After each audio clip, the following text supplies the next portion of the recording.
शिंगुळे शिंगुळ कशाला? खायला. आम्ही करतो. बेसन पीठ घाल. यात काय घातली? बेसन पीठ घातलं, मिरची जरा घातली, पुढं ज्वारीचं पीठ घातलं, गव्हाचं पीठ घातलं. म्हणजे शिंगुळं तयार करायचं. आणि शिला माझ्या आवडत्यात. हो की नाही? ट्राय करून बघा. तुम्ही काय करून बघा एकदा. हां. आणि खायला करूया बाळाला. काय करायचं याला म्हणायचं, काय म्हणायचं? शिंगुळं. कसं करूया? मी इकडे बघ. अंशू, आईनं काय केली आज? शिंगुळ्या.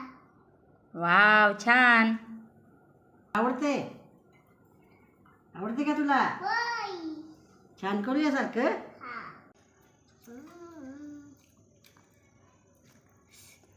अंशू, कसं लागतंय?